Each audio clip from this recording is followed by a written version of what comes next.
the Vine podcast. This is Rachel, and today we're just going to have a conversation as part of our Lent resources that we have been going through. We're about 1 month into the Lenten season, and this is a time of anticipation and preparation for the cross and resurrection of Jesus Christ. And Lent is the season leading up to Easter, the biggest holiday in Christianity, alongside the day we celebrate Christ's birthday, which is Christmas. Lent has been observed in diverse ways through history and denominations, but there are not really any rules for Lent, but the idea is to refocus on Christ and what he did on the cross and in his resurrection. So I am welcoming Warren. Hey, Rachel. Warren, to just kind of pick up some previous conversations that we've had before about Lent. So thank you, Warren, for joining me. How are you doing today? I'm doing great and glad to be here for this. And I like that you described Lent as something without rules. Like there's no rules, huh? So. Yeah, I mean, I haven't found any. Have you? Is that where Mardi Gras comes in? Is that why? But, maybe so. That's pre-Lent though, so okay. Yeah, well, the Mardi Gras thing is kind of like, I think you've been fasting for a long time, and so when it's finally like time to celebrate, you really go all out. So I think that might be tied up in it. When you've fasted sincerely, I think that's supposed to be the idea. And then, but isn't Mardi Gras at the beginning though, like in anticipation of this time of fasting, right? Isn't that right? I don't even know. Okay. Well, so obviously we're not big Mardi Gras celebrators, so I guess we've exposed ourselves in that in this. So anyways. My only connection is a roommate who's from Louisiana, but yeah. Didn't mean to get you off track. Go ahead. You're good. I want to talk about some of the key elements of Lent. So it is related to Mardi Gras, even though we don't know the connection very well. We're not experts there, but these key elements that I've seen coming up in just some of the reading that I've done about Lent are fasting, prayer, and mercy. So Jesus teaches on each of these in the Sermon on the Mount, a message that he likely repeated frequently as he preached the good news of repentance and forgiveness in the gospel of the kingdom of God. So today I'd like us to spend a few minutes hearing what Jesus taught on these elements of kingdom life. So what did Jesus say? Prayer, fasting, and acts of mercy. What does he say about these, and how do these three elements play into our practice of Lent? So in our Lenten sermon series at the cross, we're making a communal effort to shift our focus to the cross of Christ, the significance of Jesus' suffering and death there. But also considering the teaching of Jesus before he died, I think complements worshipful contemplation on Jesus' death. So I hope that this time will just offer a little bit of a self-check for us, and as we hear the words of Christ, may we allow the Spirit of God to examine our hearts and our actions and how well our lives are aligning with the teaching of Jesus as we move toward thinking more about what he did on the cross for us. So I want us to go to the Sermon on the Mount. I think you know where that is, Warren. This is a place where we get a lot of Jesus's rapid-fire teachings, and he addresses a whole lot of topics. But within those, he does talk about prayer, fasting, and acts of mercy. So I think that we should take those three in the order that Jesus does, or that Matthew records Jesus taking them. Warren, would you read for us from Matthew 6, beginning in verse 1, where Jesus talks about giving to the needy? And if you'll read to about verse 4. Be careful not to practice your righteousness in front of others to be seen by them. If you do, you will have no reward from your Father in heaven. So when you give to the needy, do not announce it with trumpets, as the hypocrites do in the synagogues and on the streets, to be honored by others. Truly I tell you, they have received their reward in full. But when you give to the needy, do not let your left hand know what your right hand is doing, so that your giving may be in secret. Then your Father, who sees what is done in secret, will reward you. So this is Jesus talking about acts of mercy or basically good works, helping people who are in need. Is there anything from those verses that you think stand out to you, Warren, or that you feel like might have a connection to this season of Lent in any way?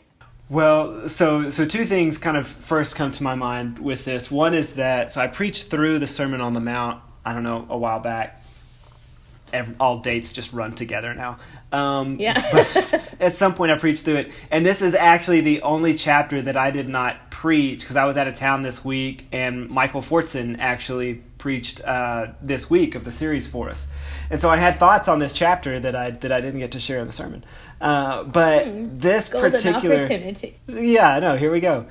This particular section of Matthew 6, every time I read it, the first thing that I think about is there was this Sunday when I was in college where I was at church with a guy. This guy was sitting beside me. I didn't know him real well, but he was a fellow student at ACU, and the auditorium that we were in was kind of an older style auditorium, and it was slanted down and had kind of like tile floor underneath the seats that we were in. Like it was carpet in the aisle and then kind of tile or something where we're sitting. That'll be important for part of the story in a minute. But so the offering plates came down the row. Again, something that seemed very normal in pre-COVID days, right? The offering plate comes down the row. You put your offering in and then hand it off. And this guy, I'd never seen someone like this. I think of this because he was taking so literally, it seemed like this, not let your left hand know what your right hand is doing. Where he was, so he took the plate and in one swoop tried to very discreetly put money in the plate and pass it in one motion. But because he was trying to do it so discreetly, he dropped the plate, and there's this thing is full of change and bills and everything, and so you can hear change rolling down this slanted tile floor, hitting all the chairs in front of us, hitting seats, and it just made the loudest commotion, all because he was trying to go over the top of not letting his left hand know what his right hand was doing. And so, I don't know, for some reason I always think about with this text, because I just think it makes me think of just the various ways in which we can sometimes be performative with our giving. And that seems to be what he's cautioning against here. And that there is actually... in fact, I did preach a sermon on this one time, the discipline of secrecy, that I think there is a certain spiritual discipline of secrecy, and we can do that with the right motive, and we don't have to, it doesn't have to be this idea that no one else could ever know what you're doing, but that there is value in simply doing good for the sake of doing good, and not seeking to bring attention to yourself, and I think causes us to question the performative ways in which we sometimes go about some of those things. Yeah.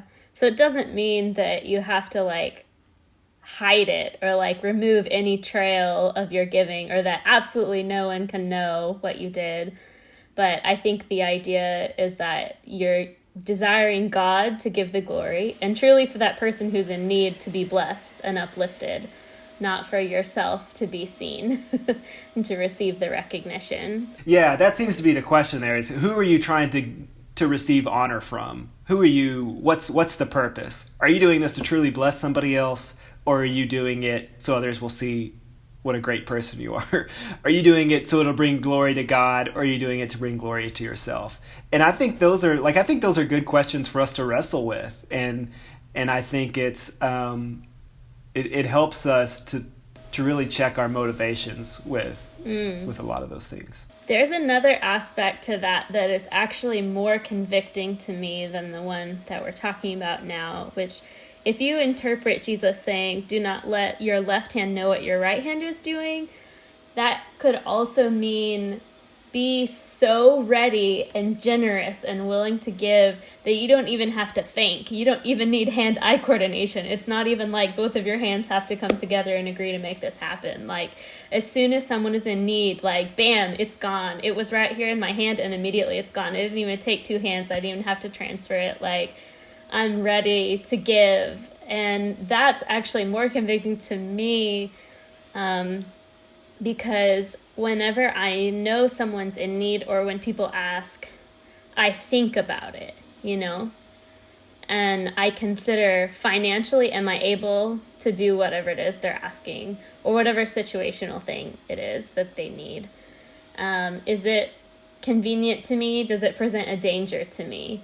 Would someone else see what I've done and question my motives? Or like in college, my friend and I befriended some homeless people in our city, and there was this torrential rainstorm.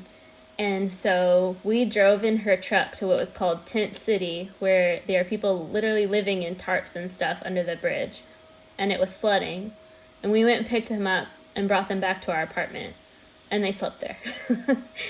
And so in situations like that, like, there was a level of risk or danger to ourselves. I'm not saying that's the wisest thing and that teenagers should go out and do that.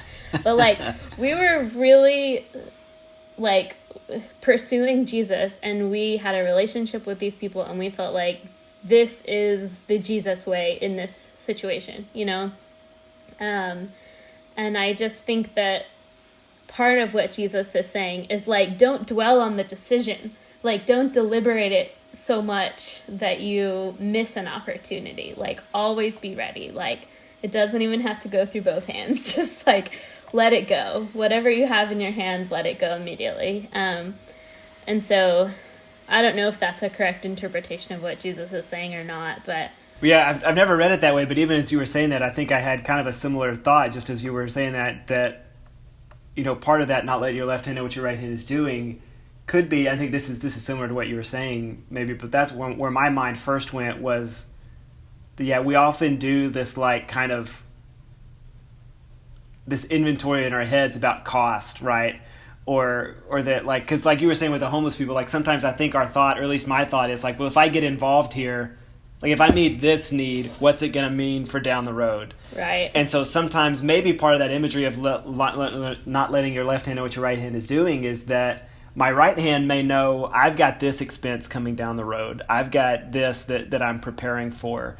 And that the true generosity is meeting needs without taking some of that into account, perhaps. Yeah, I've never thought about it that way. That's interesting. Yeah.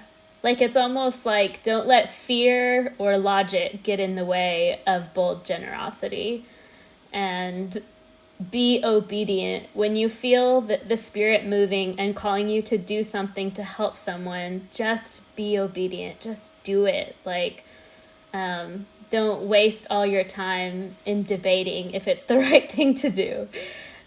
Because God will protect you when you are obedient and when you are faithful to Him. And there will be a blessing, and especially if it is done in secret, and if you're not trying to get, like, news publicity or more financial support for yourself or whatever. You're just trying to do the right thing to help people. And so maybe that's part of what Jesus is getting at. I do think it's interesting, though, that there is a reward. In verse 4, Jesus closes with talking about that there is a reward. I've struggled with that concept a whole lot. Just like rewards for the Christian life and, like, the crowns that are mentioned throughout the New Testament and stuff. And should that be a motivation for us in serving Jesus and being obedient? Or is Jesus Himself the prize and our portion, and He Himself is our reward? But He does mention it. He does talk about the reward. What do you think on that?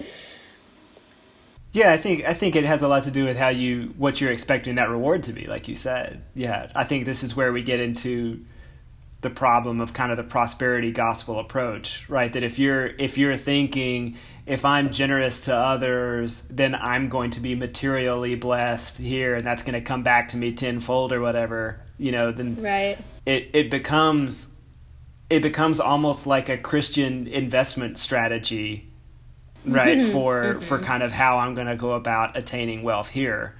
which I Yeah. don't think seems to be his point. Because he, elsewhere, where he says, lay up for yourself treasure in heaven, for, where your heart is, there your treasure will be also. That seems to be about something other than what we would typically consider to be treasure. And so if your priority is on things that are eternal, which again has an impact for how we live now, then I think even your concept of reward shifts. Right? Hopefully. That doesn't mean that we won't be materially blessed. Because I do think, certainly you could find examples of that in Scripture of, to whom much is given, much is expected, and all that type of stuff. But I don't think if I'm giving to someone, again, that goes back to the motivation, right? If I'm giving to someone because I want it to somehow come back to me in the form of greater material wealth, that seems to not be the proper motivation that Jesus is getting at. Yeah. So I think the right motivation is to glorify God, to help others, and just sort of have in your head, there is a reward somehow. And maybe that's just part of the hope and the comfort. Well, let's look at the second one. So then right after talking about acts of mercy, Jesus teaches his followers how to pray. And so, Warren, would you read Matthew 6, verses 5 to 8?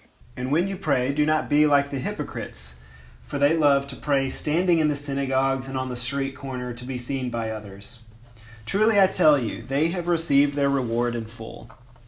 But when you pray, go into your room, close the door, and pray to your Father who is unseen. Then your Father, who sees what is done in secret, will reward you. And when you pray, do not keep on babbling like pagans, for they think they will be heard because of their many words. Do not be like them, for your Father knows what you need before you ask him. Do you love this passage?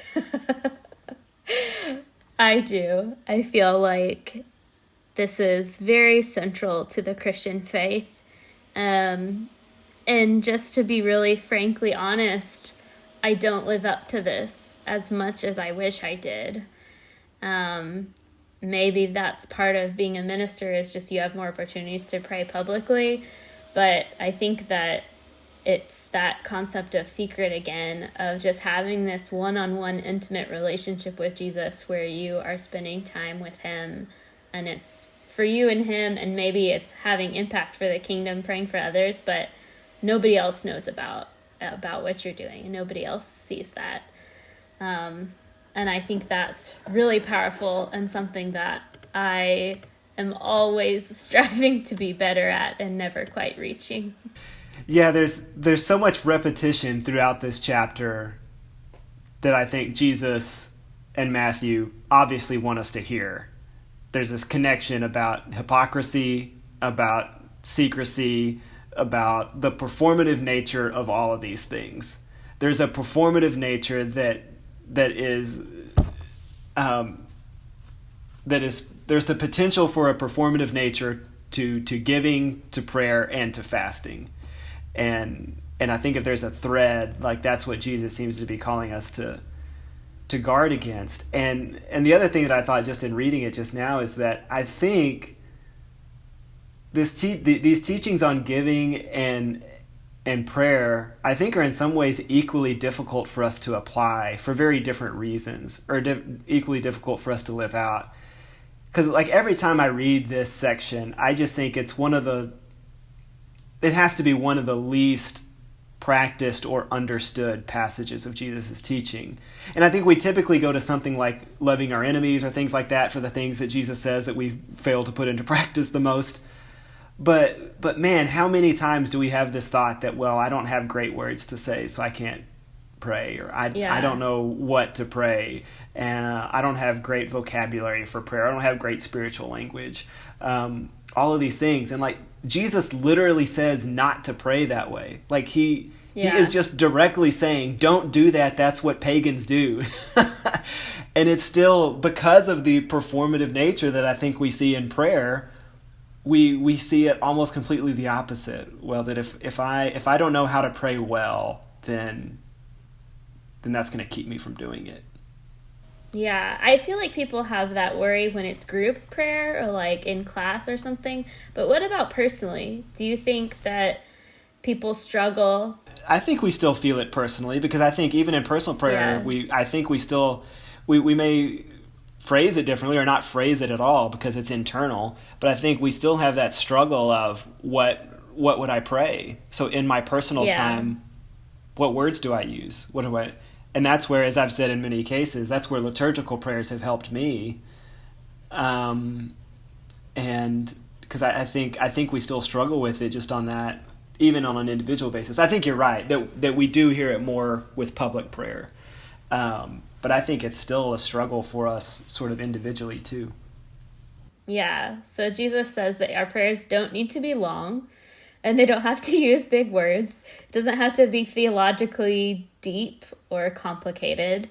And so he gives us the example of the Lord's Prayer, which is really so rich, but is also very simple and easy to understand of how it relates to our lives.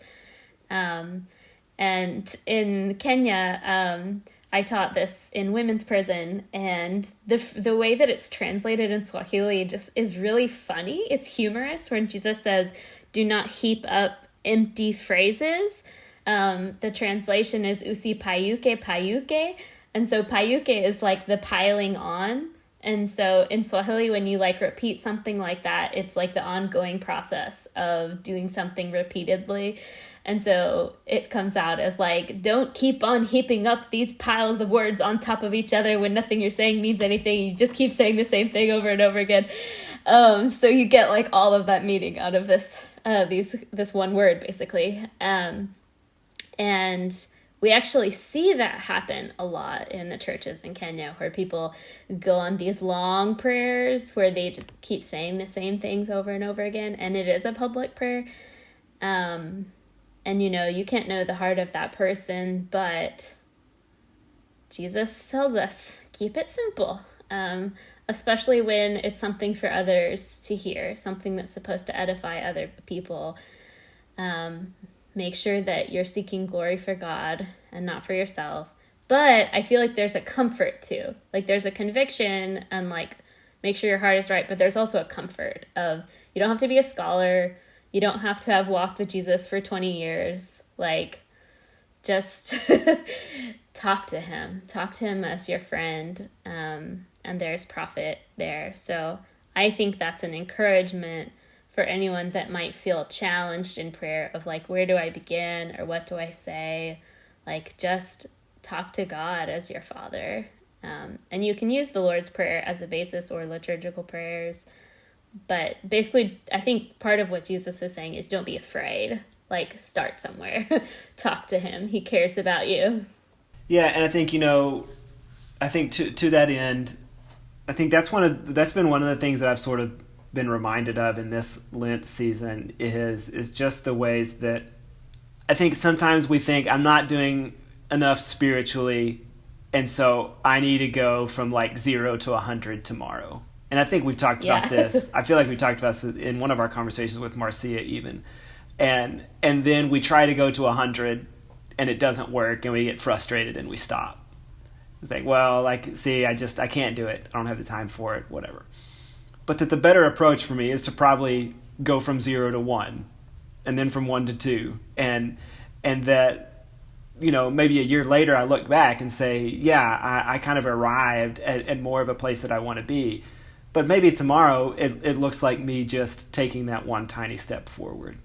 And I think that approach is sort of affirmed almost here by Jesus because it's very simple, it's very easy to do, and he again goes into that same thing that you brought up in the last one. There's the idea of reward again, which I think again is another testament to the fact that he seems to be talking about things other than material reward, because there's not the reward from prayer is quite obviously not monetary in value. And we don't get a paycheck for our prayers. We don't log our hours. That would be nice if we got paid for praying. It may make it easier. No. But he says, do not keep on babbling like pagans, for they think they will be heard because of their many words. And that even made me think, like, what is it that I think will make me be heard by God? Maybe it's not my many words, but maybe there's something I think, well, if I do enough today, then God will hear me. If I'm righteous enough today, then God will hear me when I pray. If I'm whatever, like, what is it that I think will cause God to hear me? And maybe on a broader scale, that's kind of what Jesus is pushing. It's like, no, God knows what you need before you ask him. So, God knows you. You're not going to reveal anything to God. Don't be that spiritually arrogant. Just go in and be honest with God in prayer. And so I think, to me, the first part of chapter 6 is very challenging. And this part should be very encouraging to us, I think. It's kind of how I see those.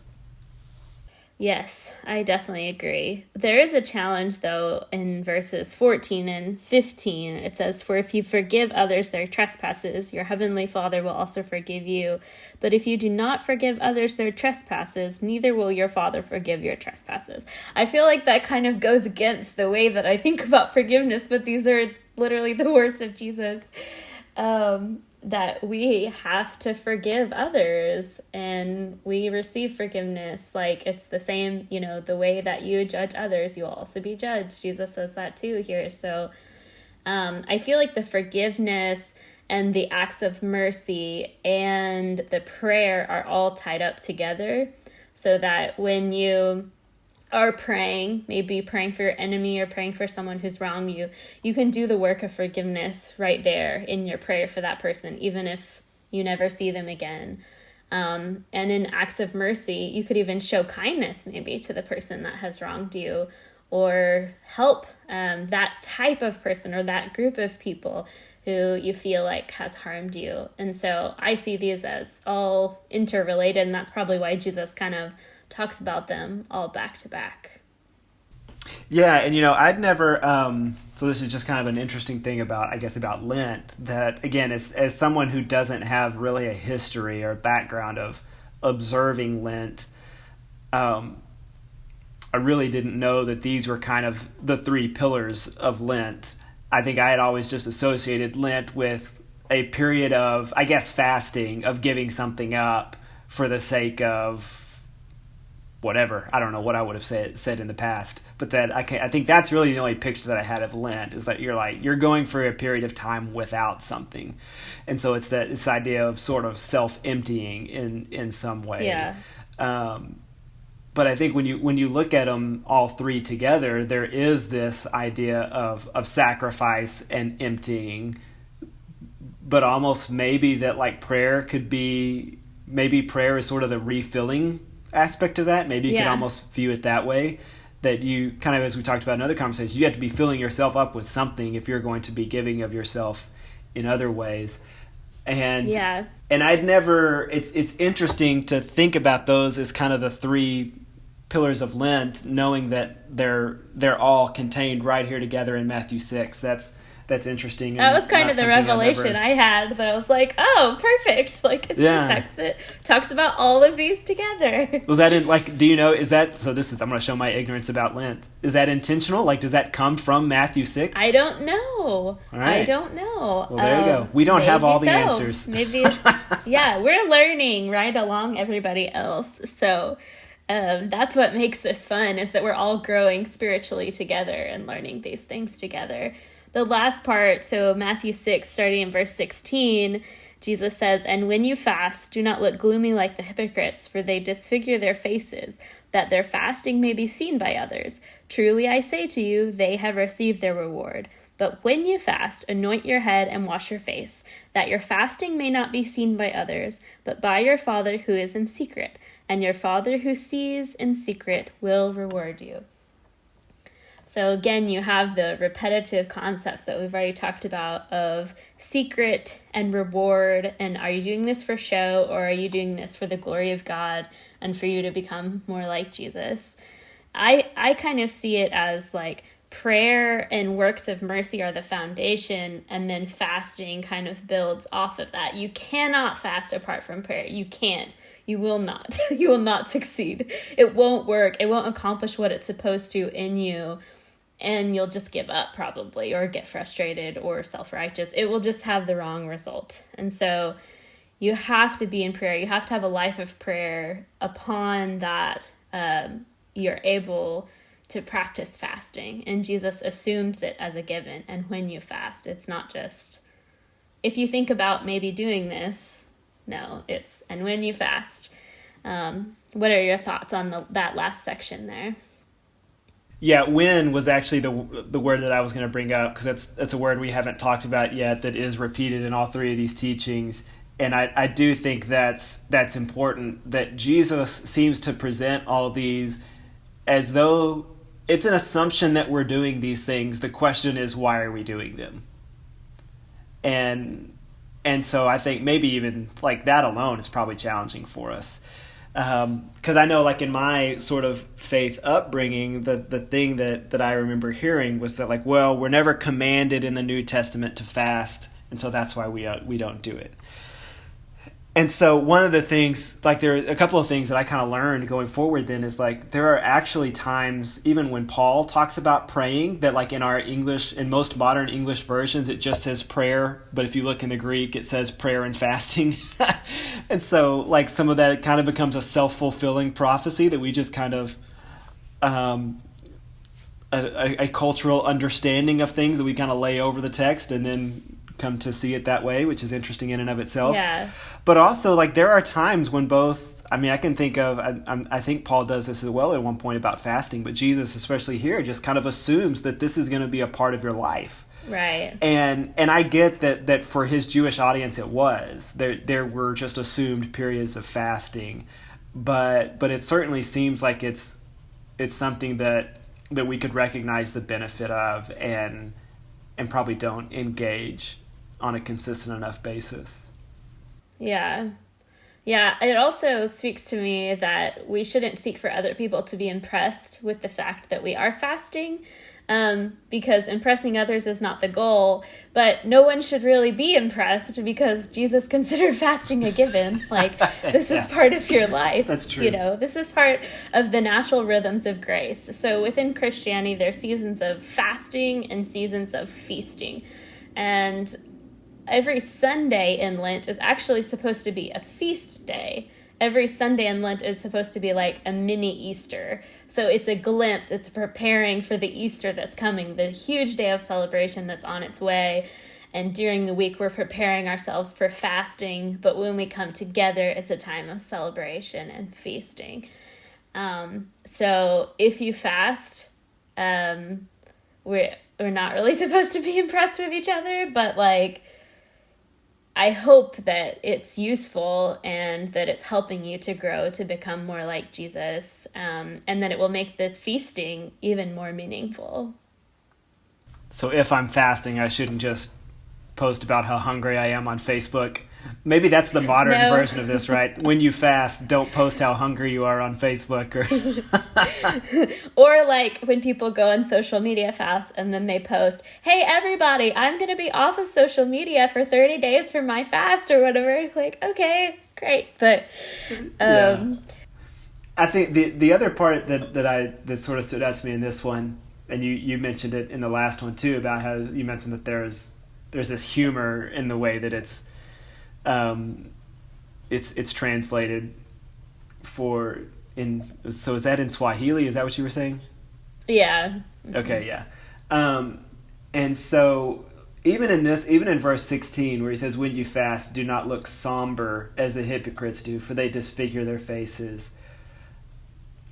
Like, sometimes I just wonder, like, I think we picture Jesus in this kind of very polished presentation a lot of times, you know, kind of speaking very eloquently, which again goes back to some of the performative ways that we see teaching and prayer and things.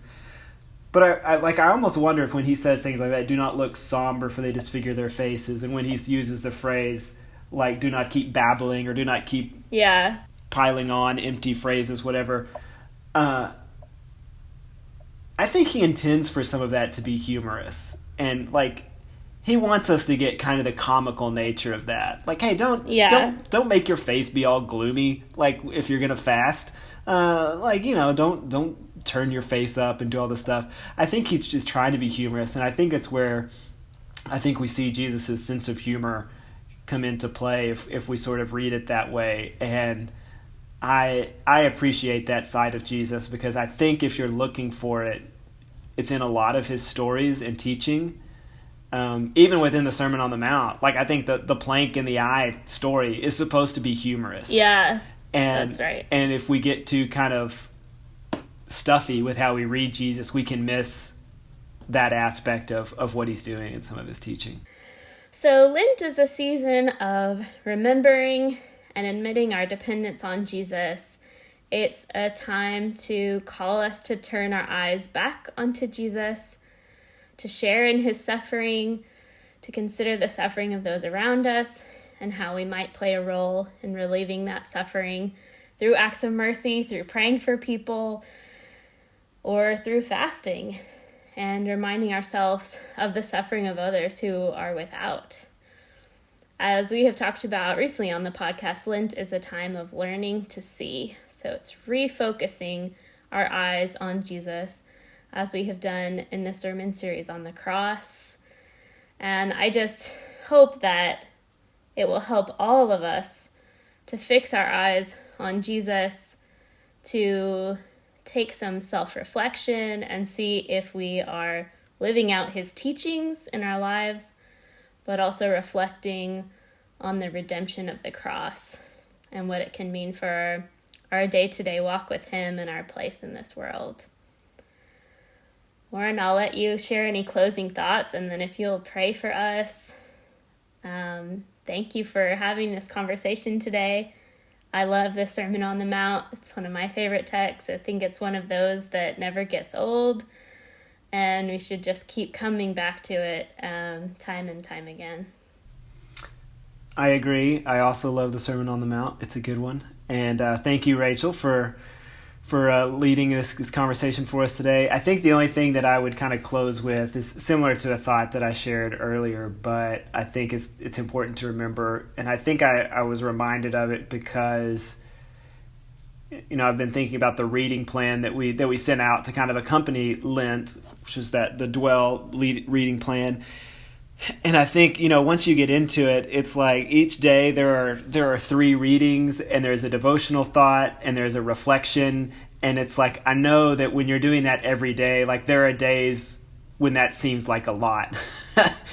and there are days when, even like as I've been trying to go through it, it's like, man, I didn't get to all that today, or, I missed a day and now I'm going to have to catch up. And that feels like a lot to kind of catch up on.